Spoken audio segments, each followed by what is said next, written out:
1. Complete the notes about two people who work at ESCO Engineering. First, you have some time to look at questions 1 to 5.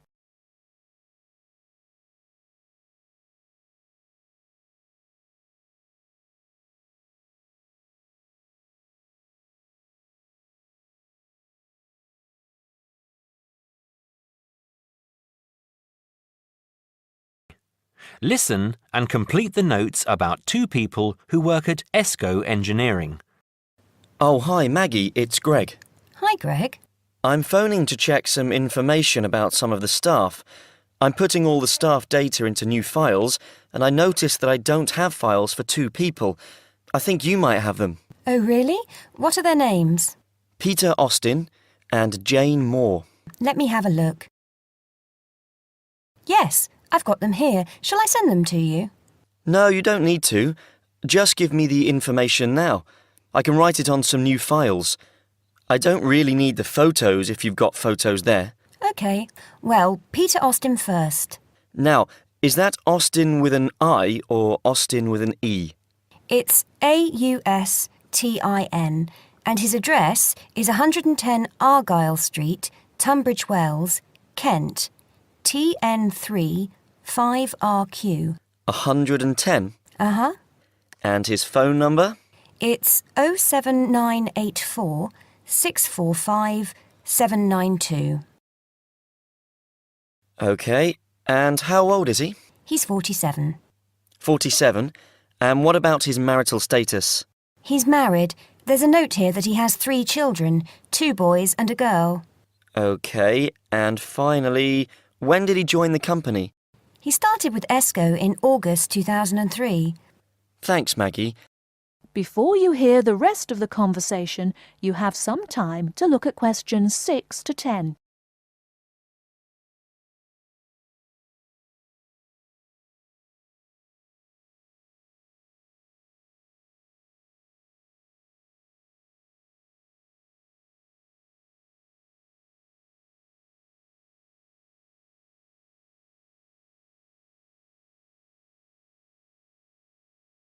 Now listen and answer questions 6 to 10.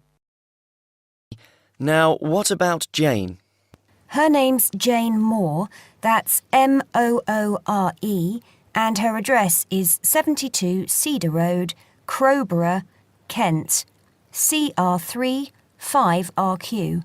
CR3 and what, sorry? CR3 5RQ. And how do you spell cedar? CEDAR. Her phone number is 07984 650 396. 07984 650 396. Yes. Now, she's 22 and she's single. OK. And she started with ESCO in 2005, February 2005. Right, thanks, Maggie. That's very helpful. Goodbye now. Goodbye. That is the end of part 1. You now have half a minute to check your answers.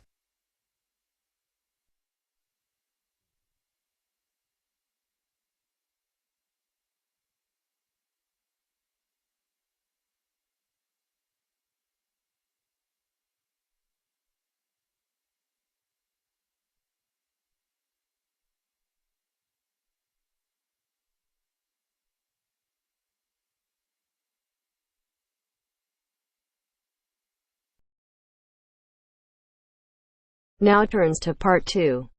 Part 2.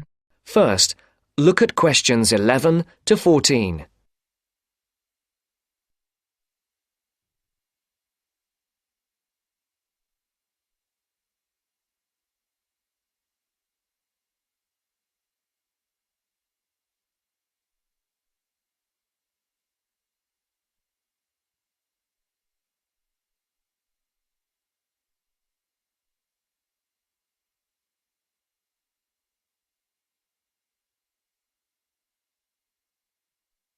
Listen carefully.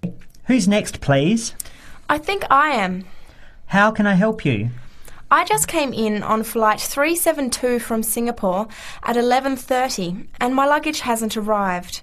I've been waiting at the baggage claim for about half an hour now and everything seems to have come off the plane. The conveyor belt has stopped and all the passengers have gone. So I came here to find out what has happened to my bag. Can I see your ticket, please? Here it is. So you came from Hong Kong today and changed planes in Singapore, right? Yes, the connection in Singapore was a tight one. The plane got in late and I had to rush to get to the next flight. That's the problem right there. There wasn't enough time to get your bags onto the connecting flight. Normally Singapore Airport is very efficient. Now, I need you to fill in these forms. Your name. Jenny Lee. Address. I guess you want my address here. I'm staying with relatives. Just a minute, I'll have to look it up.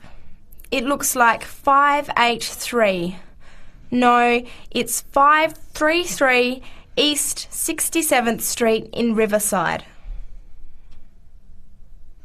Do you have the phone number there? Yes, I do. It's 93014269.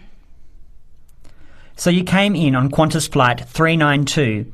Do you know the number of the flight out of Hong Kong? Let me see. I think it was Cathay Pacific 900 or something.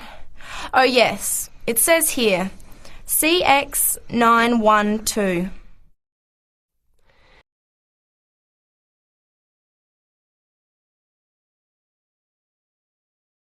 Before the broadcast continues, look at questions 15 to 20.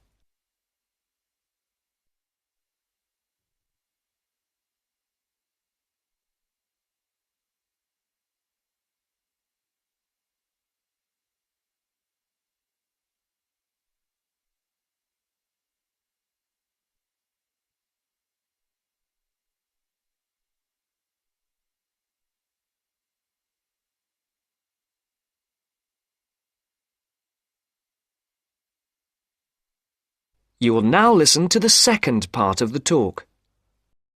Right. Now, I need a description of the luggage.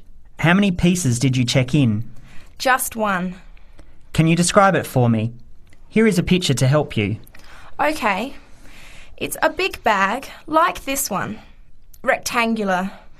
Not hard shell, but soft covered, and it has a zipper around the front. Is it black? No, sort of a grey colour. Any identification? Just a tag with my name on it. Any other features? Well, it has wheels and a retractable handle on the end, so you can pull it, as well as the handle in the middle. Okay, that's fine. Now, if your bag missed the connection, I'm sure it'll be put on the next flight. I'll email Singapore as soon as I finish here. The next flight comes in at 17:50. That's 10 to 6 this evening. You can pick it up then. 10 to 6? That's too long to wait. Can I get my uncle to pick up the bag on his way home from work? Sorry, you have to be here yourself to clear customs. Of course, I almost forgot. Will the bag come here, to this desk? Yes. You pick it up here, then take it over to the customs area. By the way, don't forget to bring your passport. You will also need to have the key plus your ticket with a baggage claim number on it. Oh, okay. Guess I'll have to come back tomorrow then. It's lucky I packed everything I need for now in my carry-on bag. Yes, that's always a good idea. Be prepared. That is the end of part 2. You now have half a minute to check your answers.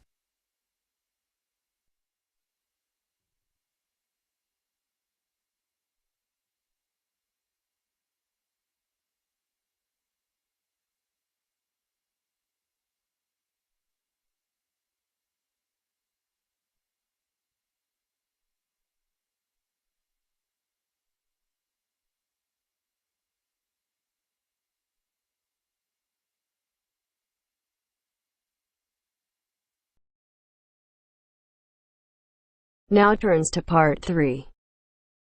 Part 3.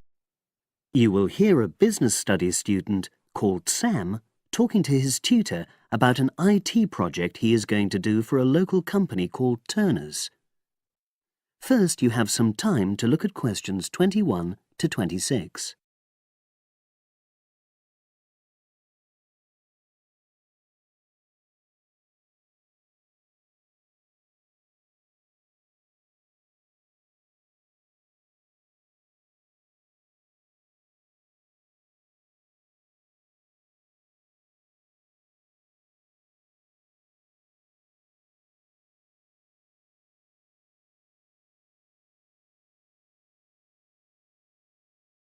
Now listen and answer questions 21 to 26.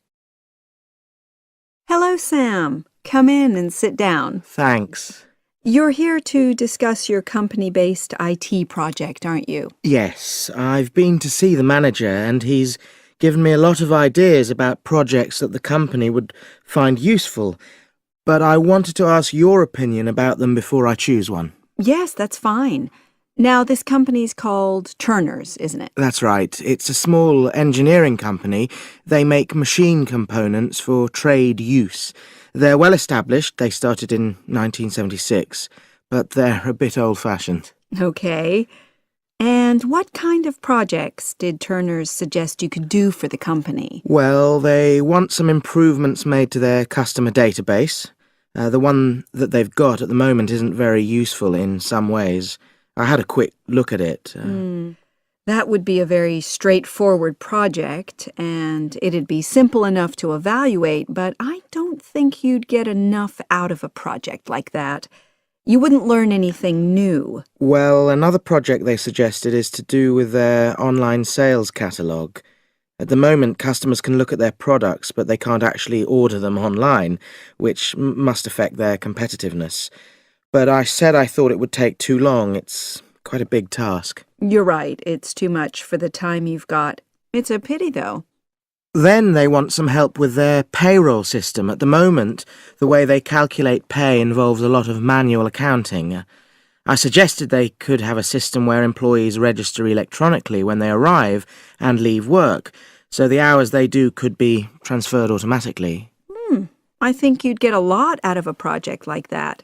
It would extend your skills, but it wouldn't be too much to take on. A student did something similar a couple of years ago, but this is slightly different. Well, then they need help with their stock inventory. They do everything manually. Really? Yes, and it takes so much time. It's probably very inaccurate, too. An electronic inventory would probably be the biggest single benefit for the company. I'm surprised they haven't had it done before. I know. Then they wanted to improve their internal security. The manager had visited other companies where the staff use swipe cards to access various areas of the building. It sounded useful, but the trouble is I'm not really sure how to do it. Well, I think you're right in that assessment. At the moment, it's probably a bit beyond your level of knowledge. Is that all? Just one more. Customer service. They want to be able to collect feedback from their customers in a more systematic way. At the moment, it's a bit of a mess, and they probably lose business as a result. Would that involve you going to see customers at their own premises? Because in that case, you might have to do a fair amount of traveling, and that would incur expenses that haven't been agreed with these companies. I never thought of that. Well, it might not be a problem, but it's something that needs clarifying. Well, I hope that's been helpful in narrowing down the options. Yes, it has, thanks. I'll be able to make a decision now. But while I'm here, can I talk to you about coursework? Sure. Now you have some time to look at questions 27 to 30.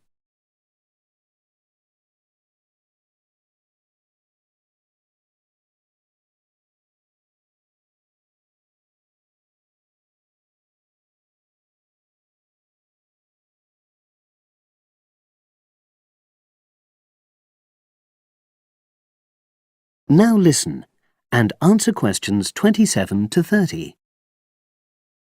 I'm not very happy about the way our group assignment is working. There are some problems. Oh dear. Are people just not getting on with each other? That's the worst thing. Actually, we're all friends, it's not that. But when we're having a discussion about the assignment, one or two people end up doing all the talking and the rest don't say anything. It's a bit frustrating because we need plenty of debate. Well, that's a common observation. You're studying in a group with people from all over the world, and you all have your own ways of participating. In some places, students are more used to listening than talking, and vice versa. I suppose you're right. I'll try to remember that. Does everyone pull their weight as far as sharing the workload is concerned? I'd say they do, yes. And our group elected a leader. She's very good at making sure no one's overloaded. But personally, I feel that there are just too many of us in the group. Whenever we try to arrange a meeting, there's always at least one person who can't make it. It's not anyone's fault, it's just that we've all got slightly different timetables. Well, I'm glad you've talked to me about it. Feedback is always useful. Is there anything else you're concerned about? There are a couple of problems with lecturers that all the students are talking about. Last semester we had negative feedback about the way lectures were organized. There were several occasions when the wrong room had been booked or the same room had been booked twice, that sort of thing. Is that still a problem? That hasn't happened at all as far as I know. Oh, good. It's sorted out then. But I don't know the reason, but some of the staff often turn up late, so we miss 10 or 15 minutes of our lecture time. It might be because they've been copying handouts for students. I think there's a queue for the machine sometimes. Well, I'll look into that. Thank you for telling me. Anything else? The other thing is that it can be very difficult to get to see a lecturer individually. They're all very supportive and friendly when you do manage to find them, but often they're not in their office, even at times when they're meant to be available for consultation. Okay, that's helpful.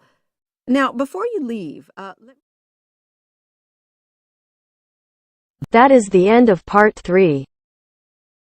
You now have half a minute to check your answers.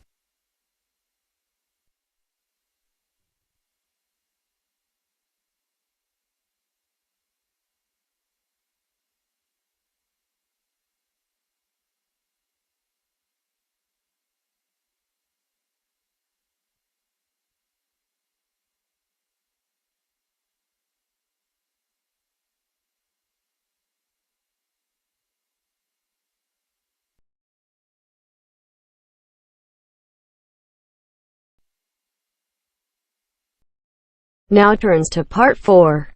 Part 4. You will hear a local radio program giving information about jobs that are available in the area. First, you have some time to look at questions 31 to 40.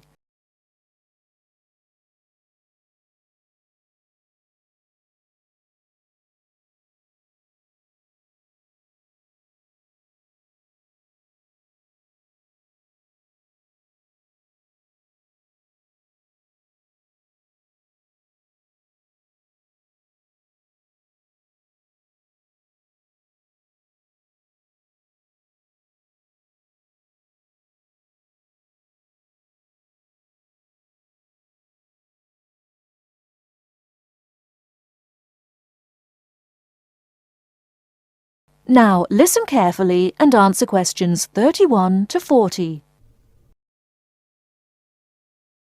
Mandy. Good morning, Mandy.